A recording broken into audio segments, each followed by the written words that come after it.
मंगलम भगवान विष्णु मंगलम गरुड़ध्वज मंगलम पुंडरीकाक्ष मंगलाय तनो हरि। नमस्कार, आप सभी अध्यात्म पथ सनातन धर्म शास्त्रों की चर्चा के सुधी दर्शकों का मेरे चैनल में एक बार फिर से स्वागत है। और आज का विषय है मकर संक्रांति, जो महापर्व है। आइए उसके बारे में कुछ जानते हैं। तो सज्जनों, सूर्य भगवान जब मकर राशि में प्रवेश करते हैं तो उसे मकर संक्रांति कहा गया है। तो यह तो साधारण सी बात है कि मकर राशि में भगवान का सूर्य का प्रवेश मकर संक्रांति कहलाता है। संक्रांति क्या होता है? सूर्य का एक राशि से दूसरी राशि में संक्रमण करना या जाना, इसे ही सौर मास कहते हैं। और पूरे वर्ष में 12 संक्रांतियां होती हैं। 4 मेष कर्क तुला मकर, जो 4 संक्रांतियां हैं। मेष की संक्रांति, कर्क की संक्रांति, तुला की संक्रांति और मकर की संक्रांति, ये 4 बड़ी महत्वपूर्ण होती हैं। खर मास के बाद जब सूर्य मकर राशि में प्रवेश होने वाले दिन को ही मकर संक्रांति कहा जाता है।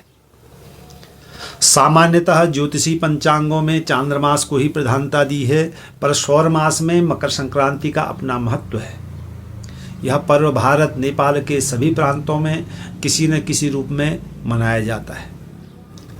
सामान्यतः सूर्य सभी राशियों के प्रभाव छोड़ता है, पर कर्क व मकर में सूर्य का प्रवेश प्रकृति के लिए विशेष महत्व रखता है। हम सभी जानते हैं कि हमारी पृथ्वी अपनी धुरी पर 23.5 अंश झुकी हुई है। इसी कारण सूर्य 6 मास पृथ्वी के उत्तरी गोलार्ध में के पास होता है और 6 मास दक्षिणी गोलार्ध के पास होता है। मकर संक्रांति के पहले सूर्य दक्षिण गोलार्ध में के पास होता है। मकर संक्रांति के बाद वह उत्तरी गोलार्ध की ओर आना शुरू हो जाता है। तो रातें छोटी व दिन बड़े होने लगते हैं। सर्दी भी कम होना शुरू कर देती है। मकर संक्रांति जो है तम को कम करके, अंधकार को कम करके पूरे ब्रह्मांड को प्रकाशमयी मार्ग की ओर ले जाता है। जैसा हम जानते हैं कि हमारा देश उत्तरी गोलार्ध में है। अंधकार से प्रकाश की ओर जाने की प्रेरणा देने वाली सनातन संस्कृति असतोमा सदगमय तमसोमा ज्योतिर्गमय का संदेश देती है। तो हम सभी सनातनी मकर संक्रांति को बहुत महत्व देते हैं और सूर्य की आराधना व पूजन करते हैं। मकर संक्रांति पर्व परंपराओं, मान्यताओं, स्थानीय लोक गाथाओं पर आधारित पर्व नहीं है, बल्कि खगोलीय घटना पर, प्रकृति संरक्षण, विश्व कल्याण की भावना पर आधारित है। भूमध्य रेखा से ऊपर के भाग को उत्तरी व नीचे के भाग को दक्षिणी गोलार्ध कहते हैं। सज्जनों, ऐसी मान्यता है कि इसी दिन सूर्यदेव अपने पुत्र शनि के घर जाते हैं। शनि मकर राशि के स्वामी हैं, तो इसी दिन को सनातनी संस्कृति ने मकर संक्रांति का नाम दिया है। शास्त्रों के अनुसार दक्षिणायन देवताओं की रात्रि और उत्तरायण दिन कहलाता है। गीता में भगवान कहते हैं कि उत्तरायण में देह त्याग करने से दिव्य लोक की प्राप्ति होती है। अग्नि ज्योतिरः शुक्ल क्षणमाशा उत्तरायणम तत्प्रयाता गच्छन्ति ब्रह्म ब्रह्म विदे जना। और महाभारत में सब लोग जानते हैं कि भीष्म पितामह ने बाणों की सैया का दुख सहन करते हुए मकर संक्रांति तक इंतजार किया। फिर माघ शुक्ल की जो एकादशी आई, उसमें उन्होंने अपने देह का त्याग किया। तो यह तो मकर संक्रांति के बारे में चर्चा थी। तो विशेष तौर पर मकर संक्रांति एक प्रकार से देवताओं का प्रभात काल है।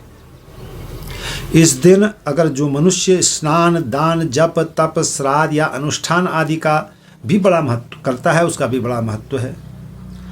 और इस मकर संक्रांति के दिन दिया गया दान 100 गुना बढ़कर प्राप्त होता है।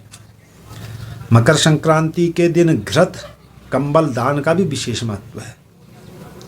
माघे मासी महादेव यो दध्यात् घृत कंबलम, जो भी माघ के महीने में भगवान महादेव के प्रति घृत कंबल का दान करता है, स भुक्त्वा सकलान भोगान अंते मोक्षं च विन्दति, वह इस समय सभी भोगों का भोग करते हुए अंत में मोक्ष को प्राप्त करता है। और मकर संक्रांति के दिन गंगा स्नान, गंगा के तट पर दान करने की विशेष महिमा है। तीर्थराज प्रयाग और गंगा सागर मकर संक्रांति का पर्व स्नान तो विश्वविख्यात है सज्जनों। तो इसी मकर संक्रांति को खिचड़ी भी हम लोग कहते हैं। इस दिन खिचड़ी तिल का भी दान करते हैं। और उत्तर प्रदेश, उत्तराखंड में और हमारे कुमाऊं में घुघुतिया त्योहार के नाम से भी प्रसिद्ध है, इसकी भी कथा आती है। बंगाल में तिल दान करने का विशेष महत्व है। दक्षिण भारत में इसको पोंगल कहते हैं। महाराष्ट्र में विवाहित स्त्रियां इस संक्रांति पर तेल और कपास और नमक का दान करती हैं। राजस्थान में जो हैं सौभाग्यवती स्त्रियां तिल के लड्डू, घेवर, मोतीचूर के लड्डू आदि रुपया रखकर वाइन के रूप में अपनी सास को प्रदान करती हैं। तो इसी प्रकार देश के विभिन्न भागों में अपनी अपनी परंपराएं हैं। तो विशेष तौर पर माघ के महीने में स्नान और दान का विशेष महत्व होता है। तिलों का महत्व होता है, तो घृत का महत्व होता है, कंबल का महत्व होता है। तो सज्जनों, जितना हमसे हो सकता है, अगर हम समर्थ हैं तो गंगा स्नान करने के लिए भी जाना चाहिए, दान भी करना चाहिए और शीत जल में प्रातः काल में स्नान करना भी चाहिए। तो इससे हमारा शरीर ही दृढ़ होगा। क्योंकि आप लोग देखेंगे कि प्रयागराज में कितने कठिन तपस्वी साधु महात्मा वहाँ इकट्ठा हो रहे हैं। कोई हाथ ऊपर करके रहता है, कोई 12 वर्षों से खड़ा ही है। तो तपस्या का भी महत्व है, लेकिन हमारी तपस्या इतनी होनी चाहिए जितना हम कर सकते हैं। क्योंकि हम लोग गृहस्थ हैं, तो गृहस्थों को अन्य कार्य भी करने पड़ते हैं। अतएव स्नान और दान सरल विधि है। स्नान करने के लिए कभी तीर्थों में, नदी में, जलाशयों में स्नान अवश्य करना चाहिए। सर्वे भवन्तु सुखिनः, सर्वे सन्तु निरामयाः, सर्वे भद्राणि पश्यन्तु, माँ कश्चित् दुख भाग भवेत्। इसी कामना के साथ आपसे अपेक्षा रखूँगा कि अगर जानकारी आपको पसंद आती है तो पसंद कीजिएगा, कमेंट करिएगा और जो भी जानकारी आपको चाहिए उस विषय को मुझे बताइएगा। मैं शास्त्रों के अनुसार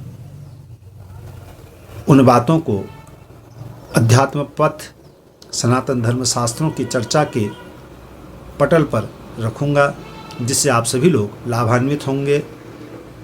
जय जय सीताराम। आपका दिन मंगलमय हो।